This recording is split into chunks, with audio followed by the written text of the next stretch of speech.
Limelight is a 1981 song by Canadian power trio Rush, one of the most popular songs on their most popular album, Moving Pictures. It's the shortest song on the album, one of the shortest songs they ever recorded, a lean 4 minutes, 20 seconds, in the bottom 10th percentile of all their song lengths. It's really, really good, but it's also really, really weird. How it came to be both inspired me to start this channel. I've been a Rush fan as long as I've played guitar, over 35 years now. I've produced 5 albums, 3 of which I engineered and 2 of which I co-wrote or wrote all the songs on. For me, bass and guitar are tools to write songs with, as songwriting is my primary musical interest, specifically the intersection of melody, rhythm, lyrics, chords, and structure. So Limelight is a masterclass in arrangement. It's full of little flourishes and tweaks that operate against the inherent boredom that comes with pop song repetition. How do you keep a song interesting when it only has 3 parts and basically 5 chords, like Limelight?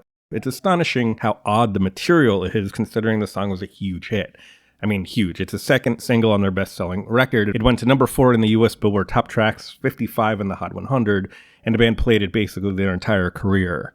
A 2015 Rolling Stone Readers poll put it as the number 3 Rush song of all time, behind 2112 and Tom Sawyer. A note about the sheet music I'm using here, this comes from a book I bought in the 90s, and it is really bad. It is really inaccurate. If you pause or squint or whatever, I've had to handwrite corrections all over it. The chords are notated incorrectly, the time signatures are questionable.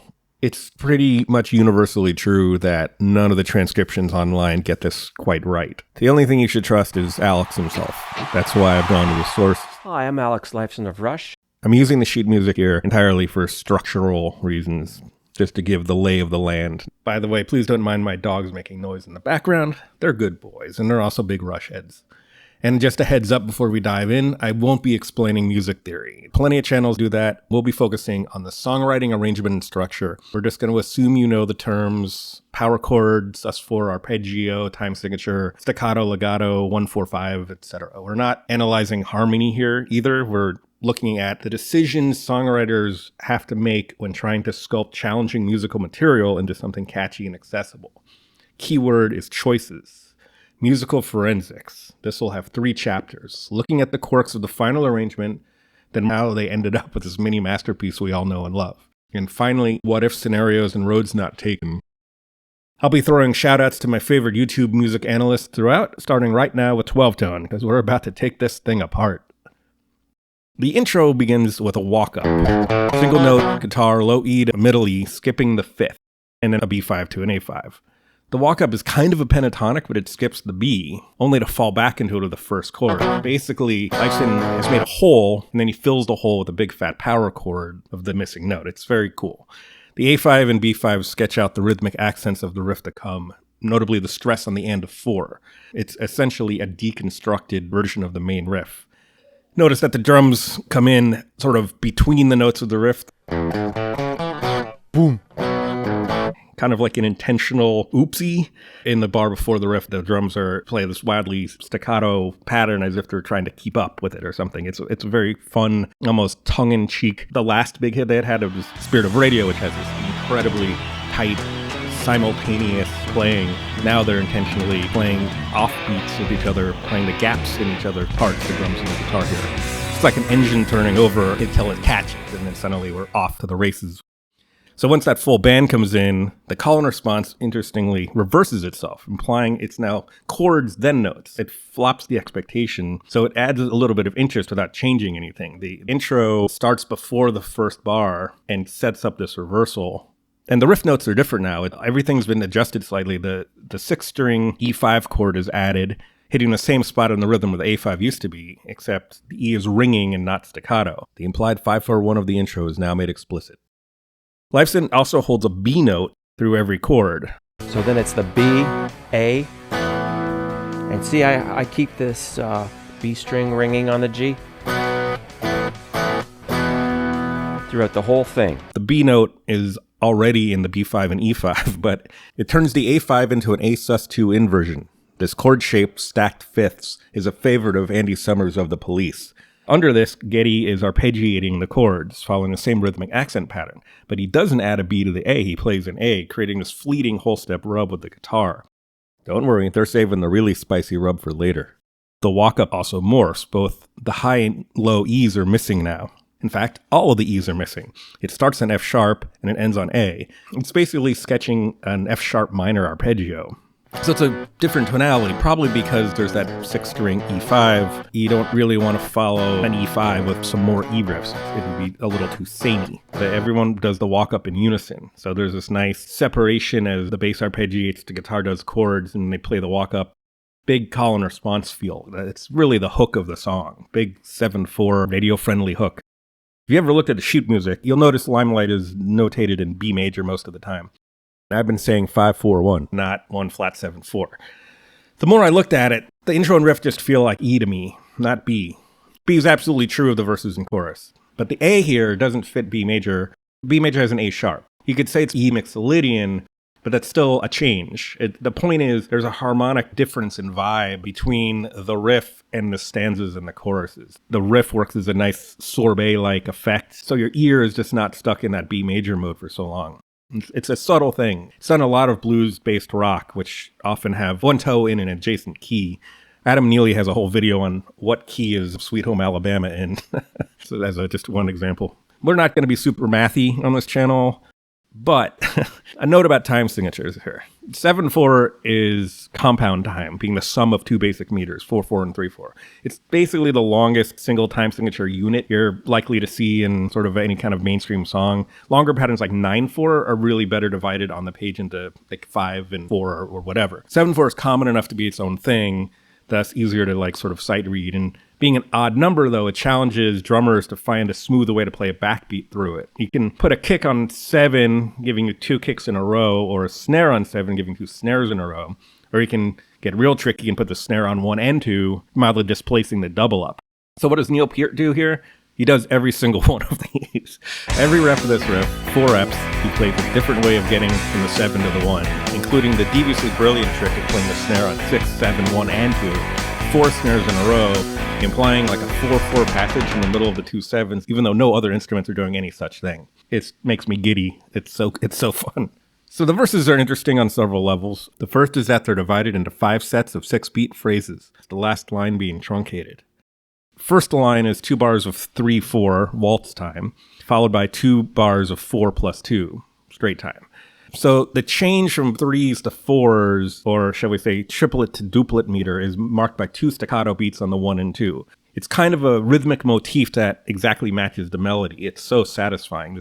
The change from the lilt of the waltzy vibe into the sudden tension and release of those 2 first notes into the straight time is just one of those $1 million arrangement flourishes. It adds energy and pizzazz without being bombastic. It creates space. Space is not something Rush was known for in this era.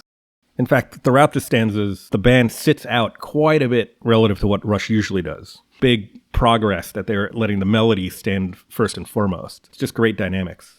Interesting to note that most of the chords here are power chords, which are a staple of the ascendant punk and metal scenes in 1981, but until this point in their career, Rush had really rarely ever used them. They had been very into the minor and major triads at first, and then throughout the 70s, as the prog influence took over, they got more ambiguous voicings like the big Genesis chords and susses, and suddenly there's now power chords in the toolkit. The verse melody is based around the 3rds and 5ths of the chords, which gives it a wistful, less emphatic energy, thoughtful. The first chord is a B5, and Geddy's singing the 3rd, so between the vocals, guitar, and bass, we have a full B major chord. Geddy then goes up a half step to the E right as Alex meets him there by hitting the high E string. The notes coming together is just a beautiful way of like underscoring the melody. Second chord is very often notated as a G-sharp 5, but it's actually a G-sharp sus 4/7 here. And then that's the second chord. But he's only playing the low 3 strings, so it's actually a 1/5 power chord with a 7 on top. It's subtle. It's not that clear on the studio recording, but it is very clear in some of the live recordings. And then the final part of the riff is the F sharp to E when it gets to the straight time. We've done 2 bars of 3/4, 2 bars of 6/4, and now we're back to 2 bars of 3/4. Aha, the waltz again. We must be starting another stanza. And then it just ends abruptly on a bar of 4/4. Just aborts the whole pattern just when you've gotten used to it. And in comes the riff.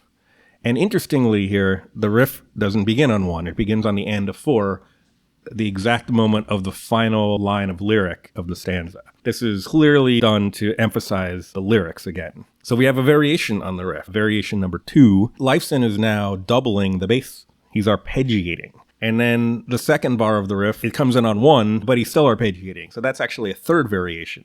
It's very elegant and effective. Verse 2 is musically identical to verse 1, but it ends with a single rep of the riff, which includes a variation of the walk-up, giving us our fourth version. He adds this variation whenever the riff is before a chorus. And then you slide back up. So the chorus. The chorus is where things really get interesting. There's so many things to talk about.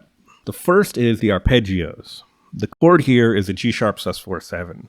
That chord is, you can't copyright chords. Adam Neely has a whole video on that too. But if there's a signature chord for Andy Summers of the Police, it's the sus4 7. It's all over the Police's music. It's the Walking on the Moon chord and so many other songs. It's a bit of a jazz chord. It's very, well, suspended is literally and emotionally the right word. It's a chord of unresolved emotion.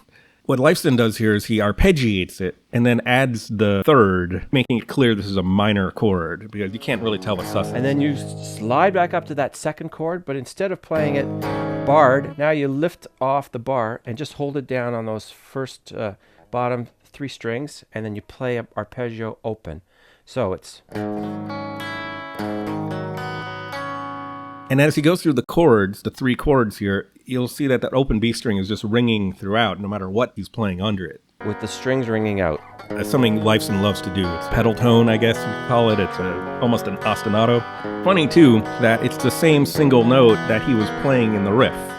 Just there's a lot of B ringing thing going on in the song. It's lovely. It's weird. But there's a couple things to note here. The final note of each measure is really a pickup note to the following bar. So that C sharp belongs with the following E5, just as the A sharp at the end of the E5 really belongs with the F sharp.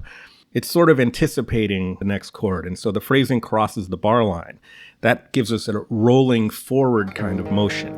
After the Andy Summers chord, he goes down to the E5, the same one we heard in the riff, this time also arpeggiated, and then the F sharp he plays next is pretty funny to me because this is actually Alex Leifson's signature chord, the so-called hemispheres chord. It's a F sharp major with the high B open and the high E, except we don't really hear the high E yet. That comes later. He's basically snuck in the Andy Summers signature chord and his own signature chord.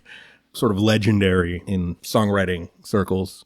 The Leifson chord is really interesting to me because it shouldn't work here. It's really dissonant. It has both an A sharp and a B natural, both ringing open. The most dissonant interval in Western music, the dreaded flat second.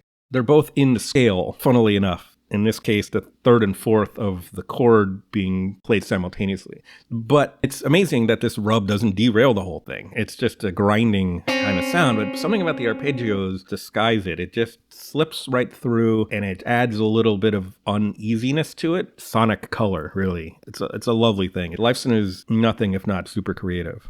The mood of the song is ambivalent and kind of introspective, and this suits it. The dissonance sort of represents the passing pain of these arpeggios.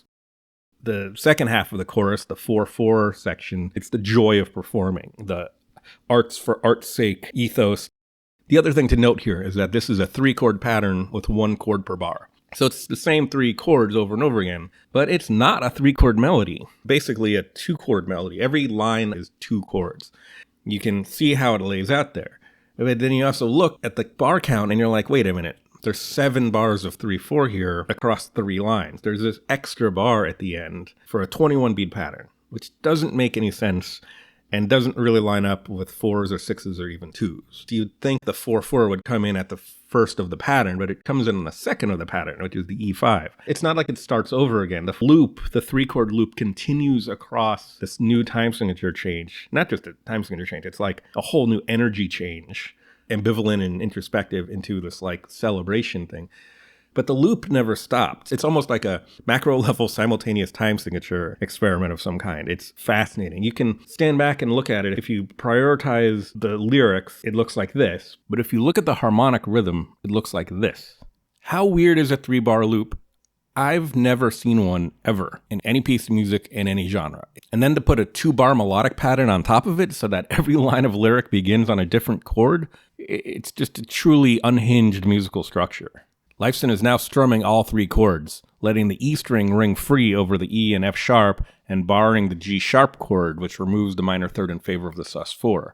The melancholy is now at bay. Geddy plays roots, as he does in most of the song, possibly the most minimal bass performance of his career. Yes, but sometimes people love crap. It just sounds fantastic. The melody is great. Everything is like lining up. But then when you actually learn how to play this, you realize, no, nothing's lining up at all. It's like completely not. Let's look at the poetics of this chorus. The rhyme scheme is a little unusual. A, B, B, B, C, C, B form, with the final basically being half lines. Living in the limelight doesn't actually rhyme with anything, and yet everything else rhymes with something. The secret sauce here is the final line. Is actually two established rhymes. By doing that, you tie together first half and the second half. Ending with another Asian line would be quite a bit less satisfying. And it just so happens that it lands on the final chord of the cycle so that we can exit with the 3/4 arpeggios again. Little reminder of the uneasiness that preceded the joy. An odd 9-beat transition, and then we've got a riff again. It starts as we expect, and then suddenly they all play simultaneous, staccato. It snaps your whole interest right back into what's about to happen. It's a simple thing that costs nothing, takes no extra time, and adds a ton because of that refreshing quality. With all the riff variations, the structure is less this than, in fact, this. A lot of mixing and matching of the riffs here. Verse 3, exactly like verse 1, but for the lyrics. Verse 4, on the other hand, has a melody variation. Geddy goes high. All the world's indeed a stage, from Shakespeare. Looking at the lyrics, it's an odd line to emphasize, but I think this stanza is Neil's way of saying this is a universal experience more than you might think. This isn't like some rich rock star complaining about his amazing life. We're all performing for each other. And if you relate to the uneasiness of that in daily life, imagine me on the throne back here having to experience this like 50-fold. Geddy going high here signifies this is a new and more powerful thought, despite the quote being a general statement. Each another's audience, a nod to multiple subjectivity that Peart would revisit again and again over the course of his long and amazing career. Funny to me that the song is not in first person because it is so personal. I mean, Rush had written sort of personal things in the past. On the last record, there's 2 relationship songs, Different Strings and Entre Nous, but they're written in generality. They do contain some first person lines, but they're very abstract. Here, this is strictly autobiographical, and yet he does not use first person. He writes in basically third person neutral. One must put up barriers to keep oneself intact, not I must put up barriers to keep myself intact, which I think would have worked, and maybe even a little better in terms of just lyricality, the musicalness of the words. It's a pretty formal way to write for something so heartfelt. If he had written this 3 albums later, I think it would have been in first person, but he was just starting to move into a more personal direction with his lyrics. So the final verse ends with the same riff variations, and then we're going into chorus 2.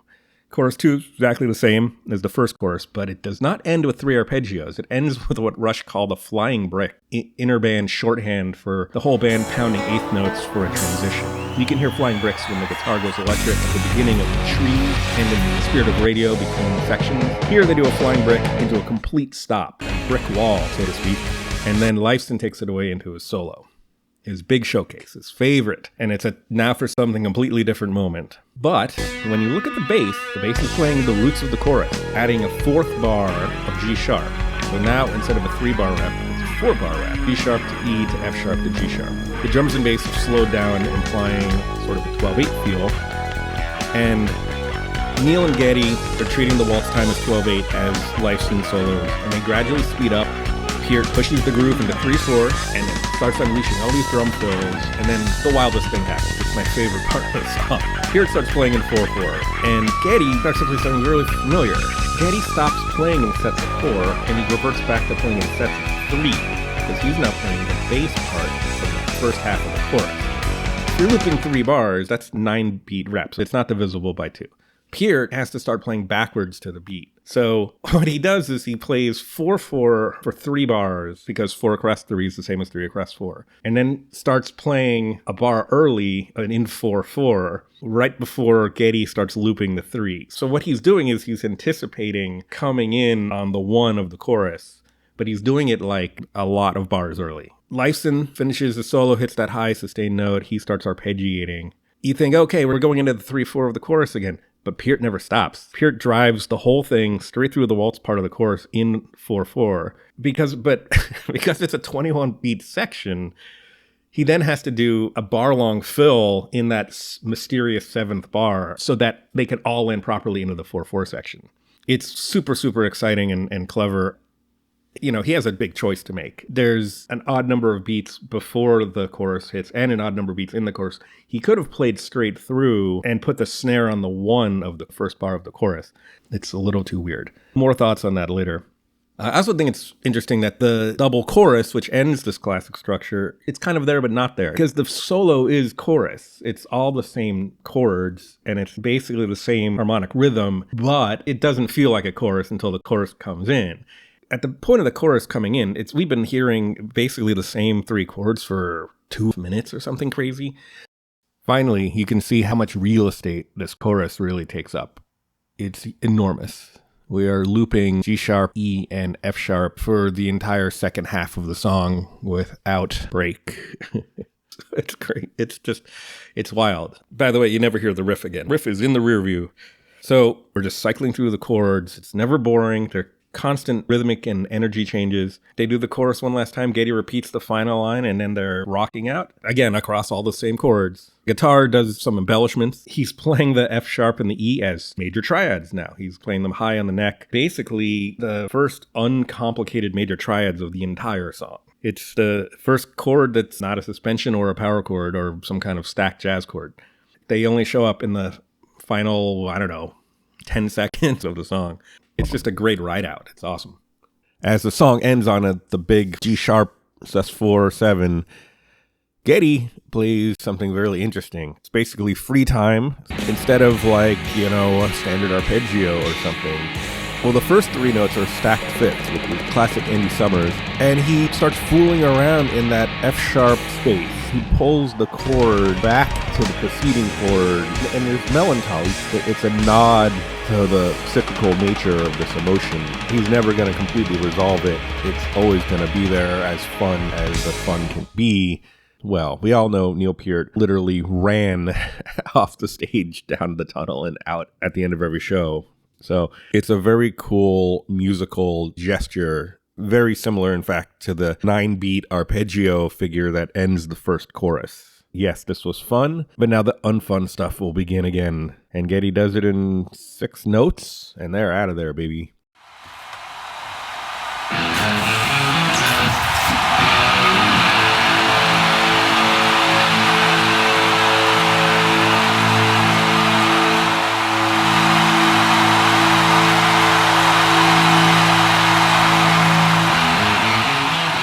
The history of Rush is long and well documented. Here it is in 60 seconds.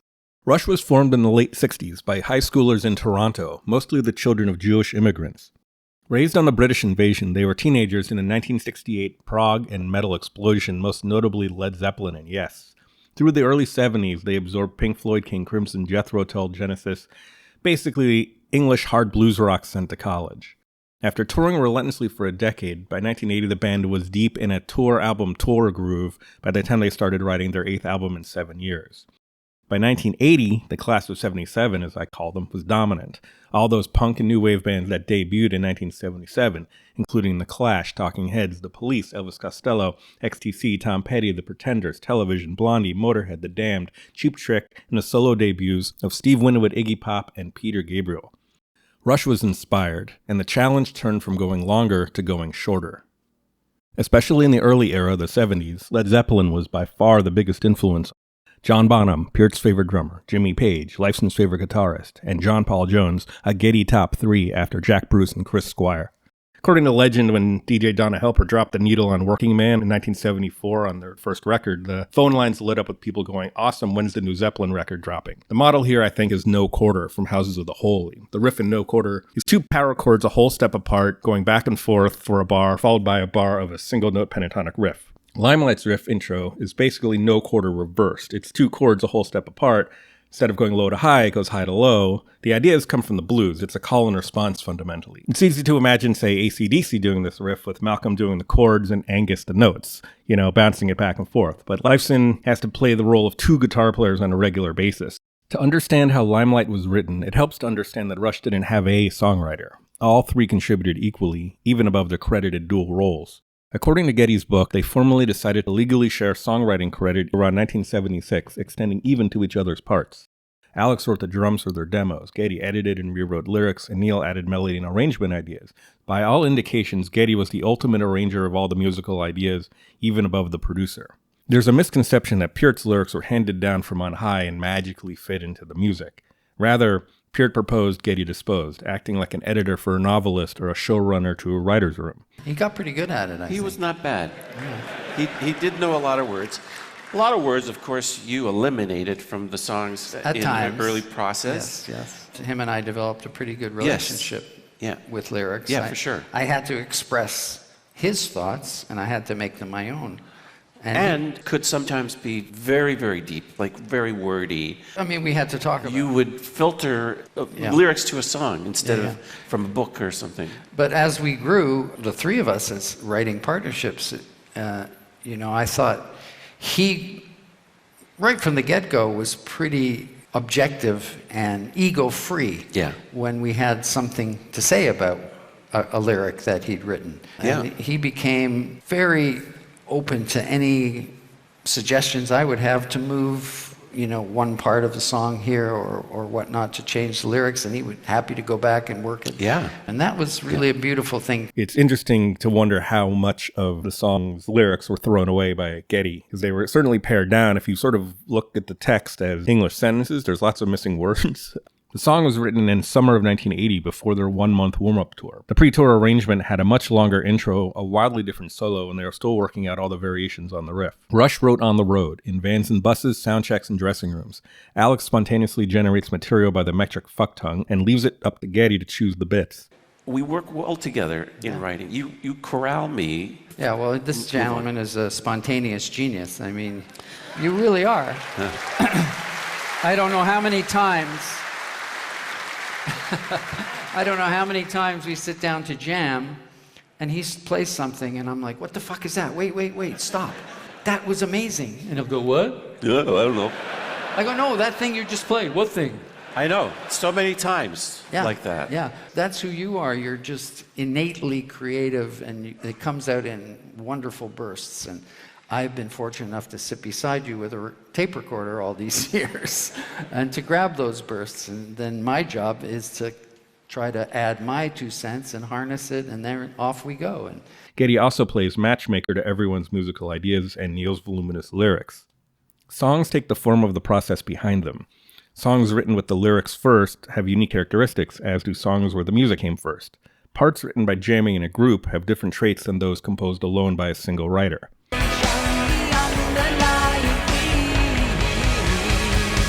It's hard to imagine a world without Limelight in it, but for this exercise, we must.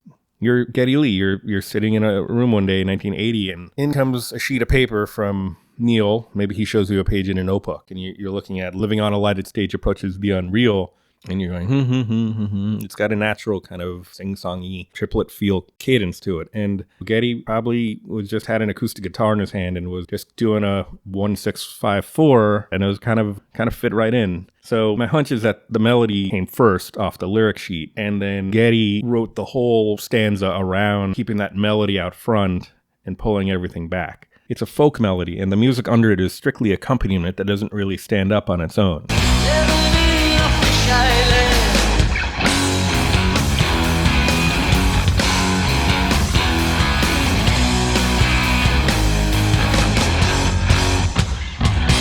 It's a real nothing burger because it's doing its job. It's supporting the vocal line without drawing focus.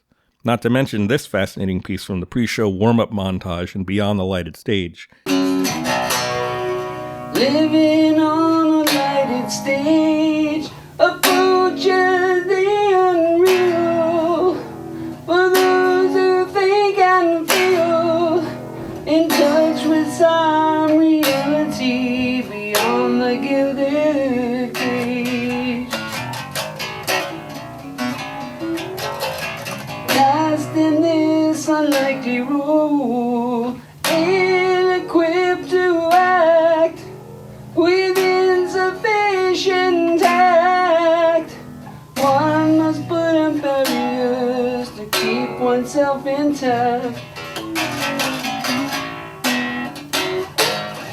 This gives me a strong indication that Geddy came up with a chord tonics, 1-6-5-4, draped the melody across it, and then sorted everything out accordingly later. I wouldn't be surprised if that's how Geddy wrote the original melody. I don't know that Alex was coming up with all of those riff variations on his own. That has the micromanagey style that Geddy was known for, the attention to detail. Although I'm 100% sure Alex is the one who came up with the sliding up variation into the chorus, that weird extra F sharp that he drops. And then Alex's major contribution, I think, as just original material is the chorus, especially the arpeggios. Those arpeggios are classic Alex. That feels like he was jamming and Geddy started singing over them and they liked it. And it was only later that they realized how weird it was, but because it worked, it didn't matter. And then the trick was, how do you make the first half melancholy and the second half exciting? And that's where you get the time signature shift and the chords expanding. I think they're working with Alex's material throughout the chorus. It's a masterclass in everybody contributing equally. There's a synergy between these three guys that creates really accessible compositions out of the strangest raw material.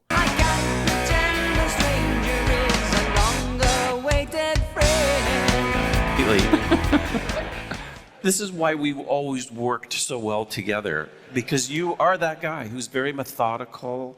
You've got to know everything that's wrong before you know that it's right. It sounds like Geddy went through loads of experimentation before deciding on the final arrangement. Let's look at some hypothetical abandoned ideas and why they didn't make the cut. The opening deconstructive riff sets up the call and response backwards by putting the single note walk up first. For a hypothetical, I lopped off those notes so that it just starts on the chord. So take a listen.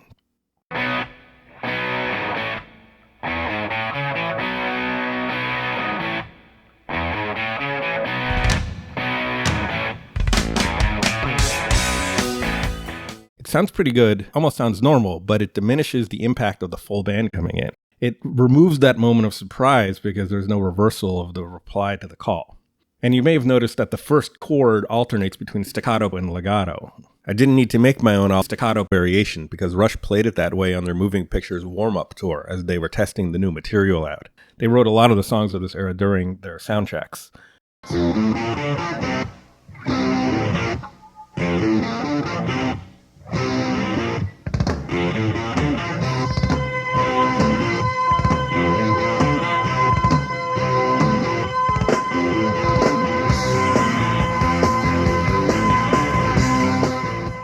Notice anything else different? They play 4 reps over 8 bars, not 3 reps over 6. To my ears, both changes improve the intro significantly, being shorter and more interesting. Let's talk about the riff, all 5 variations. If you stand back and look at this structure, you'd expect this hook to be everywhere. It's actually in less than half the song. It's one of the oddest things about Limelight, that this defining riff is played for the last time before the second chorus and it never returns. 4 minutes and 20 seconds and the riff disappears halfway through. It doesn't even end the song. You'd think they'd maybe bring it back as a reprise at the end. No, it's used as sonic sorbet, employed quite minimally, really, despite having so many different variations on it. 5 variations in less than 2 minutes. I think if it was played the same way every time, your ear would just go numb to it, because it is pretty simple. While researching, I found this delightful clip of Rush at soundcheck playing the wrong version of the riff during the opening. Really, it's Lifeson misplaying since he's the defining difference. Maybe he was just warming up his arpeggio hand.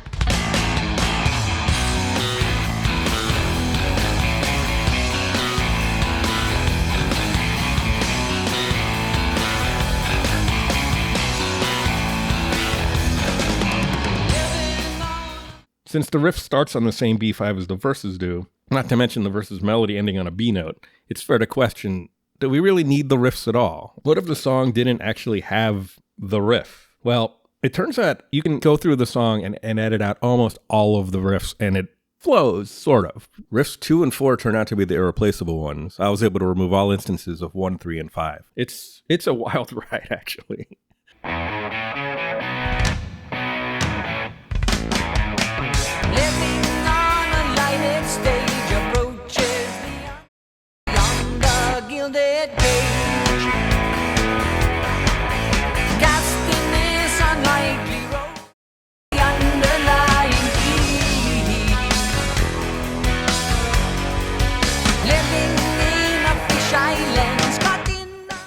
chorus to verse transition is okay to my ears, but the rest are train wrecks.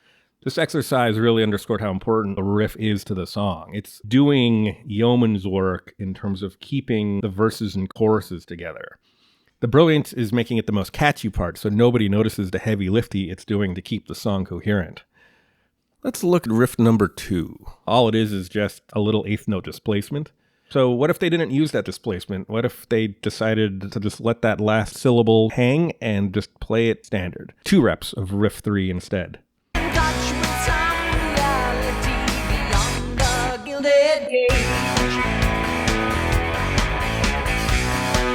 Yeah, it's a subtle but palpable thing. Separating that final syllable from the band's entrance just really hurts it, and the riff kind of feels repetitive. Why does the verse have 2 grooves in 6/4? Wouldn't it be easier to unite them into a single unified groove? 12/8 is the same grid as 6/4 but played as triplets. All they'd need to do is just adjust the melody for the new accent pattern, lose those 2 accents in the middle, and tweak the final break. Living on a lighted stage, approaching unreal. For those who think and feel, in touch with some reality, on the gilded gate. It doesn't work, I think, because it's too far from the riff's groove. 3/4 time is less different, and Peart can play 2s over it, whereas in 12/8, when the riff kicks in, it's like being shot out of a cannon more than a satisfying release. And those 2 accent hits are much cooler than the sing-songy lilt. The next what if involves the chorus, and that weird 7th bar of arpeggios and a time signature change in the middle of the chord loop. What if we ironed that out a bit? Start the 4/4 when the pattern begins and adjust the vocal timing accordingly. Figuring out how to put this together took an entire afternoon. I had to find a cappella vocals, shift the drums around, borrow guitar parts from the middle, put it at the beginning, and then move the drum fills around in a way that felt natural. And then you have this extra bar at the end where you need an extra line to make the whole thing come out even in the wash, basically following the 3-bar pattern with the 2-bar phrasing, and you end with 3 1-bar phrases. So following the repetition of the Asian rhymes, I came up with a few rhymes to plug the melodic hole, because it definitely needs to end with underlying theme, which basically meant deconstructing the song entirely and then rebuilding it up and then remixing it. For shits and giggles, in mad scientist songwriting, check this out. It's very strange. Living in the limelight, the universal dream. For those who wish to see, those who wish to be, must put aside the alienation. Get on with the fascination, the real relation, the station, the underlying peace. Passages of their entire. It kind of sort of works, but not really. It's technically more normal, but it just doesn't sound as good. Doesn't breathe right in some odd way. While researching, I looked up covers of Limelight, and I was surprised to find that there are not actually all that many. I thought it'd be interesting to see how many variations of the arrangement other artists had come up with, but everyone's doing it very faithfully, especially, of course, the tribute bands. There are a surprising number of acoustic covers of it. The most interesting of those turned out to be Billy Corgan of the Smashing Pumpkins, who did a 12-string live acoustic and had a lot of interesting variations in terms of the rhythm. He adds beats throughout the song, seemingly arbitrarily, just sort of letting them breathe, and it creates some very interesting stops and starts, which is very cool, in my opinion. Check this out.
The chorus ends with Geddy singing in G-sharp minor arpeggio into the original arpeggios, but what this example supposes is maybe he didn't? Listen to this.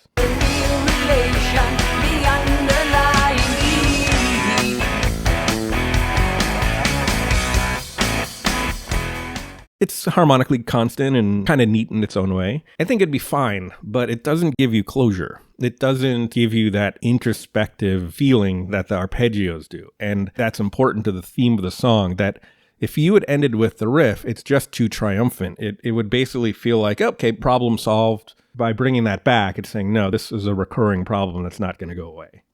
On to the solo. Now, the solo is the showcase, of course, but it's so long. It's insane how long it is. It's almost a quarter of the entire running time.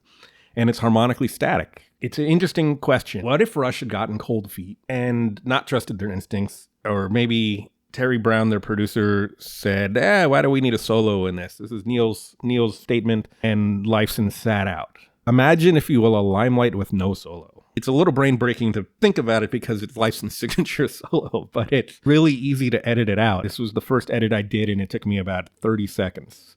Just take a listen.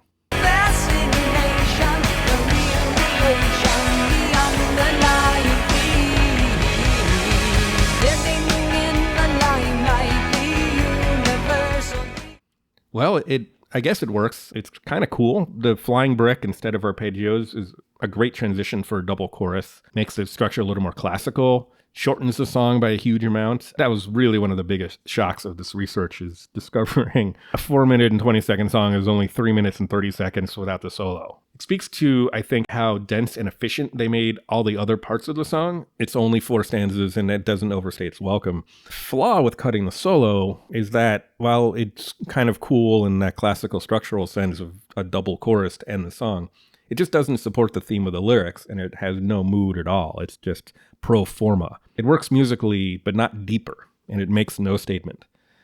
Finally, as the band drives from the final chorus from the solo, Peart, the drummer, is faced with that classic prog problem of playing straight time against an odd number amount of odd metered bars. So he chooses to retrofit his 4/4 pattern so the kick hits on Living in the Limelight, but because that section is 7 bars of 3, he has to flip the beat again at the end of it. Hypothetically, he could have just drummed straight through, but it would have put a snare on the one of Living in the Limelight.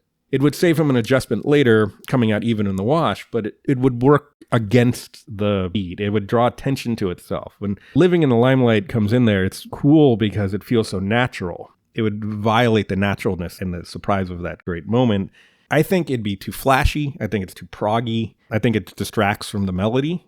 And I think the band's mandate in this era was to show their artistic restraint and tastefulness. So I get why he didn't go for it. I'm sure he thought about it. In the end, he chose to prioritize the melody.